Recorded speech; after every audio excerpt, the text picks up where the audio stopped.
All set? Good afternoon, everybody. I hope everyone had a wonderful holiday weekend, especially our men and women in uniform. This 4th of July, we were honored to once again welcome some of our incredible troops and their families to share 4th of July and fireworks at the White House. And it was another chance for us, on behalf of the American people, to express our gratitude for their extraordinary service around the world every single day. And that includes the work that brings me here today. Our mission to degrade and ultimately destroy the terrorist group ISIL. This is a cause, a coalition that's united countries across the globe, some 60 nations, including Arab partners. Our comprehensive strategy against ISIL is harnessing all elements of American power across our government: military, intelligence, diplomatic, economic, development, and perhaps most importantly, the power of our values. Last month, I ordered additional actions in support of our strategy. I just met with my national security team as part of our regular effort to assess our efforts, what's working, and what we can do better. Secretary Carter, Chairman Dempsey, I want to thank you and your team for welcoming us and your leadership, including General Austin, who's leading the military campaign. And I want to summarize briefly where we stand. I want to start by repeating what I've said since the beginning. This will not be quick. This is a long-term campaign. ISIL is opportunistic and it is nimble. In many places in Syria and Iraq, including urban areas, it's dug in among innocent civilian populations. It will take time to root them out. And doing so must be the job of local forces on the ground with training and air support from our coalition. As with any military effort, there will be periods of progress, but there are also going to be some setbacks, as we've seen with ISIL's gains in Ramadi in Iraq and central and southern Syria. But today it's also important for us to recognize the progress that's been made. Our coalition's now hit ISIL with more than 5,000 airstrikes. We've taken out thousands of fighting positions, tanks, vehicles, bomb factories, and training camps. We've eliminated thousands of fighters, including senior ISIL commanders. And over the past year, we've seen that when we have an effective partner on the ground, ISIL can be pushed back. In Iraq, ISIL lost at the Mosul Dam. ISIL lost at Mount Sinjar. ISIL has lost repeatedly across Kirkuk province. ISIL lost at Tikrit. Altogether, ISIL has lost more than a quarter of the populated areas that it had seized in Iraq. In Syria, ISIL lost at Kobani. It's recently endured losses across northern Syria, including the key city of Tal Abyad, denying ISIL a vital supply route to Raqqa, its base of operations in Syria. So these are reminders that ISIL's strategic weaknesses are real. ISIL is surrounded by countries and communities committed to its destruction. It has no air force. Our coalition owns the skies. ISIL is backed by no nation. It relies on fear, sometimes executing its own disillusioned fighters. Its unrestrained brutality often alienates those under its rule, creating new enemies. In short, ISIL's recent losses in both Syria and Iraq prove that ISIL can and will be defeated. Indeed, we're intensifying our efforts against ISIL's base in Syria. Our airstrikes will continue to target the oil and gas facilities that fund so much of their operations. We're going after the ISIL leadership and infrastructure in Syria, the heart of ISIL that pumps funds and propaganda to people around the world. Partnering with other countries, sharing more information, strengthening laws and border security allows us to work to stem the flow of foreign fighters to Syria, as well as Iraq, and to stem, obviously, the flow of those fighters back into our own countries. This continues to be a challenge, and working together, all nations are going to need to do more, but we're starting to see some progress. We're going to continue to crack down on ISIL's illicit finance around the world. By the way, if Congress really wants to help in this effort, they can confirm Mr. Adam Szubin, our nominee for Treasury Undersecretary to lead this effort. This is a vital position to our counterterrorism efforts. Nobody suggests Mr. Szubin is not qualified. He's highly qualified. Unfortunately, his nomination's been languishing up on the Hill, and we need the Senate to confirm him as soon as possible. Meanwhile, we continue to ramp up our training and support of local forces that are fighting ISIL on the ground. As I've said before, this aspect of our strategy was moving too slowly, but the fall of Ramadi has galvanized the Iraqi government. So with the additional steps I ordered last month, we're speeding up training of ISIL forces, including volunteers from Sunni tribes in Anbar province. More Sunni volunteers are coming forward. Some are already being trained, and they can be a new force against ISIL. We continue to accelerate the delivery of critical equipment, including anti-tank weapons to Iraqi security forces, including the Peshmerga and tribal fighters. And I made it clear to my team that we will do more to train and equip the moderate opposition in Syria.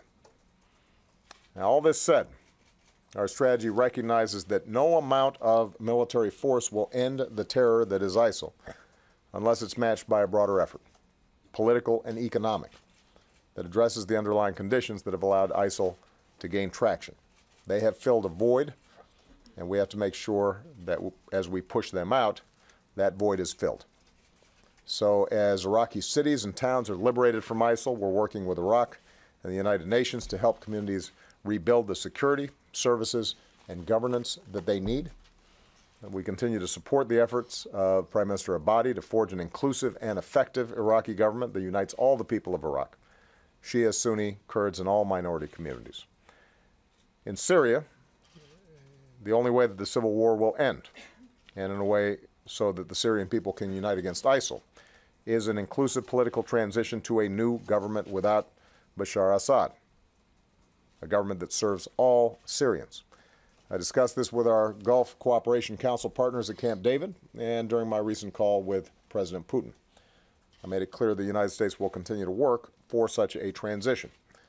And a glimmer of good news is, I think, an increasing recognition on the part of all the players in the region that, given the extraordinary threat that ISIL poses, it is important for us to work together as opposed to at cross purposes to make sure that an inclusive Syrian government exists.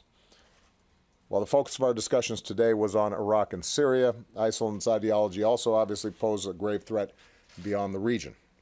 In recent weeks, we've seen deadly attacks in Tunisia, Kuwait, and Egypt's Sinai Peninsula.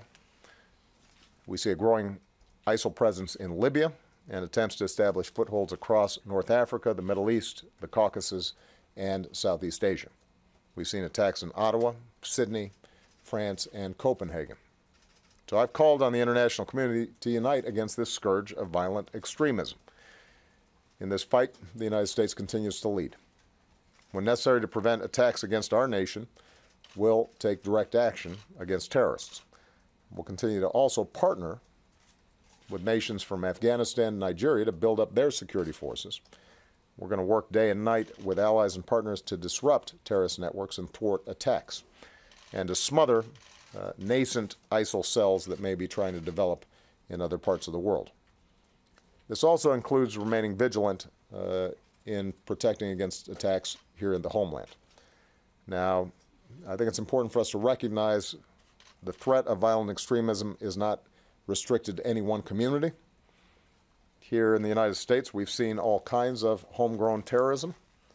And tragically, recent history reminds us how even a single individual motivated by a hateful ideology with access to dangerous weapons can inflict horrendous harm on Americans. So our efforts to counter violent extremism must not target any one community because of their faith or background, including patriotic Muslim Americans who are our partners in keeping our country safe. That said, we also have to acknowledge that ISIL has been particularly effective at reaching out to and recruiting vulnerable people around the world, including here in the United States. And they are targeting Muslim communities around the world. Numerous individuals have been arrested across the country for plotting attacks or attempting to join ISIL in Syria and Iraq. 2 men apparently inspired by ISIL opened fire in Garland, Texas. And because of our success over the years in improving our homeland security, we've made it harder for terrorists to carry out large-scale attacks like 9/11 here at home. But the threat of lone wolves or small cells of terrorists is complex. It's harder to detect and harder to prevent. It's one of the most difficult challenges that we face. And preventing these kinds of attacks on American soil is going to require sustained effort. So I just want to repeat, the good news is that because of extraordinary efforts from law enforcement as well as our military intelligence, we are doing a better job at preventing any large-scale attacks on the homeland. On the other hand, these small individual lone wolf attacks or small cells become harder to detect, and they become more sophisticated using new technologies. And that means that we're going to have to pick up our game to prevent these attacks. It's also true why, ultimately, in order for us to defeat terrorist groups like ISIL and Al-Qaeda, is going to also require us to discredit their ideology, the twisted thinking that draws vulnerable people into their ranks. As I've said before, and I know our military leaders agree, this broader challenge of countering violent extremism is not simply a military effort. Ideologies are not defeated with guns, they're defeated by better ideas, a more attractive and more compelling vision. So the United States will continue to do our part by working with partners to counter ISIL's hateful propaganda, especially online. We'll constantly reaffirm through words and deeds that we will never be at war with Islam. We're fighting terrorists who distort Islam and whose victims are mostly Muslims. But around the world, we're also going to insist on partnering with Muslim communities as they seek security, prosperity, and the dignity that they deserve. And we're going to expect those communities to step up in terms of pushing back as hard as they can in conjunction with other people of goodwill against these hateful ideologies in order to discredit them more effectively, particularly when it comes to what we're teaching young people. And this larger battle for hearts and minds is going to be a generational struggle. It's ultimately not going to be won or lost by the United States alone. It will be decided by the countries and the communities that terrorists like ISIL target. It's going to be up to Muslim communities, including scholars and clerics, to keep rejecting warped interpretations of Islam and to protect their sons and daughters from recruitment. It will be up to all people, leaders and citizens, to reject the sectarianism that so often fuels the resentments and conflicts upon which terrorists are currently thriving. It will be up to governments to address the political and economic grievances that terrorists exploit. Nations that empower citizens to decide their own destiny, that uphold human rights for all their people, that invest in education and create opportunities for their young people, those can be powerful antidotes to extremist ideologies. Those are the countries that will find a true partner in the United States. In closing, let me note that this 4th of July we celebrated 239 years of American independence. Across more than 2 centuries, we faced much bigger, much more formidable challenges than this. Civil War, the Great Depression, fascism, communism, terrible natural disasters, 9/11.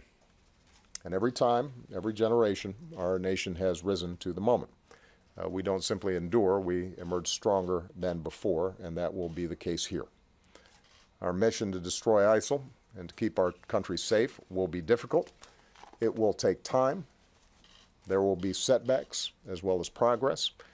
But as President and Commander-in-Chief, I want to say to all our men and women in uniform who are serving in this operation, our pilots, the crews on the ground, our personnel, not only on the ground but at sea, our intelligence teams and our diplomatic teams, I want to thank you. We are proud of you, and you have my total confidence that you're going to succeed. To the American people, I want to say we will continue to be vigilant. We will persevere, and just as we have for more than 2 centuries, we will ultimately prevail. Thank you very much, everybody. And thanks to the team up on the stage here with me. They're doing an outstanding job. Good. You know what? I will take a question. Go ahead. Every serviceman who's listening to you today, Mr. President, is wondering, are you going to veto the defense bills that are going to pay me? What is your latest thinking on that? Because we've heard secondhand through statements of policy that your advisors would threaten a veto. What's your take, sir? Would you veto the appropriations? Our men and women are going to get paid. And if you'll note that I've now been president for 6.5 years, and we've had some wrangling with Congress in the past. our service members haven't missed a paycheck. But what is also important in terms of our budget is making sure that we are not shortchanging all the elements of American power that allow us to secure the nation and to project our power around the world. So what we're not going to do is to accept a budget that shortchanges our long-term requirements for new technologies, for readiness. We're not going to eat our seed corn by devoting too much money on things we don't need now and robbing ourselves of the capacity to make sure that we're prepared for future threats. I've worked very closely with the chairman and the members of the Joint Chiefs of Staff to develop a budget that is realistic and that looks out into the future and says this is how we're going to handle any possible contingency. And we can't do that if we've got a budget that shortchanges vital operations and continues to fund things that are not necessary. We also have to remind ourselves that the reason we have the best military in the world is first and foremost because we got the best troops in history, but it's also because we've got a strong economy and we've got a well-educated population and we've got an incredible research operation and universities that allow us to create new products that then can be translated into our military superiority around the world. We shortchange those, we're going to be less secure. So the way we have to look at this budget is to recognize that A, we can't think short-term, we've got to think long-term, and B, part of our national security is making sure that we continue to have a strong economy and that we continue to make the investments that we need in things like education and research that are going to be vital for us to be successful long-term. Sir, one more question. As an Army reservist, I'm curious to know if you have any plans to send any more American troops overseas right now. Any additional forces? There are no current plans to do so. That's not something that we currently discussed. I've always said that I'm going to do what's necessary to protect the homeland. One of the principles that we all agree on, though, and you know, I press folks pretty hard because in these conversations with my military advisors, I want to make sure I'm getting blunt and unadulterated, uncensored advice.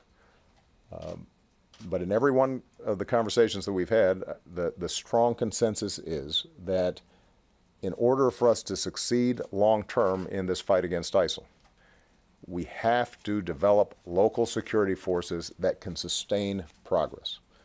It is not enough for us to simply send in American troops to temporarily set back organizations like ISIL, but to then, as soon as we leave, see that void filled once again with extremists. It is going to be vital for us to make sure that we are preparing the kinds of local ground forces and security forces with our partners that can not only succeed against ISIL, but then sustain in terms of security and in terms of governance. Because if we try to do everything ourselves all across the Middle East, all across North Africa, we'll be playing whack-a-mole. And there will be a whole lot of unintended consequences that ultimately make us less secure. All right? Thank you very much. I didn't even plan to do this. You guys got 2 bonus questions. Thank you.